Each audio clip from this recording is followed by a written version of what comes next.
మావయ్య గారు నాతో మాట్లాడాలి, కలవాలి అన్నారు. అది దేని గురించి అయి ఉంటుంది?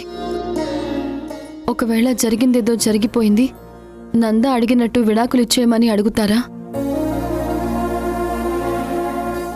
అత్తయ్య మావయ్య మనసును కూడా మార్చేసిందా అని భయమేస్తోంది స్వామి. ఇప్పటి వరకు ఆ ఇంట్లో నేను ప్రేమించినవాడు నా వైపు నిలబడలేకపోయినా తండ్రి స్థానంలో మావయ్య నిలబడి ఉన్నారని ధైర్యంతో ఉండేదాన్ని. కానీ ఇప్పుడు మావయ్య విడాకులు ఇచ్చేయమంటే మాత్రం ఆ ధైర్యం పోయి నిస్సహాయరాలిగా మీ ముందు ఇలాగే నిలబడిపోవాల్సి వస్తుంది. అది జరగకుండా చూడు స్వామి.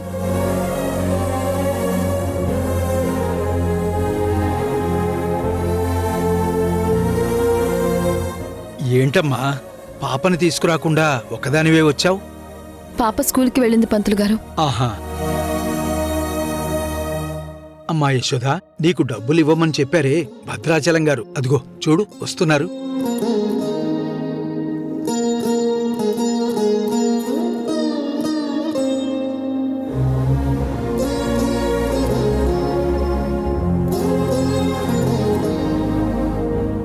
ఏంటమ్మా, ఎలా ఉండేదానివి ఎలా అయిపోయావు? నేను ఇలా చూస్తుంటే నా గుండె తరుక్కుపోతుంది. అయ్యో మావయ్య, నేను బాగానే ఉన్నాను. నాకేమైంది?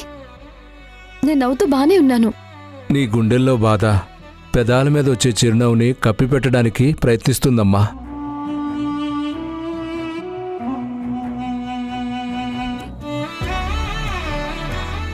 చెప్పండి మావయ్య, నాతో ఏదో మాట్లాడాలన్నారు.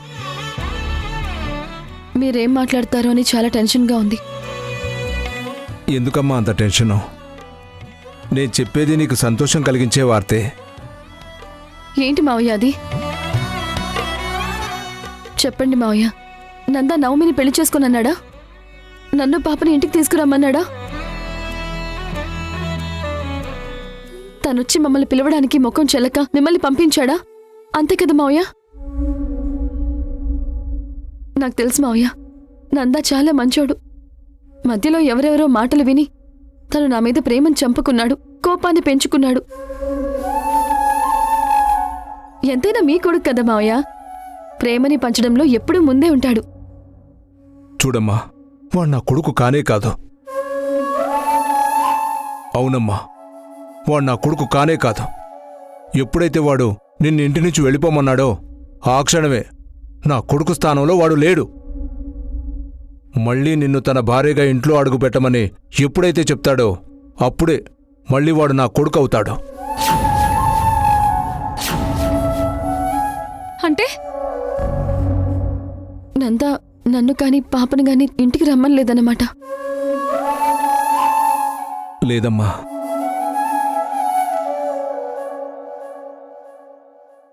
మరి మరి నాకు సంతోషం కలిగించే వార్త అని చెప్పారు కదా మావయ్య?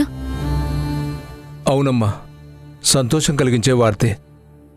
నేను చెప్పేది పూర్తిగా విను. పాపకి నందుకి చేయించే DNA టెస్ట్లో పాప నందా కూతురు కాదని తెలిస్తే వెంటనే నవమిని పెళ్లి చేసుకోవడానికి సిద్ధపడుతున్నాడు.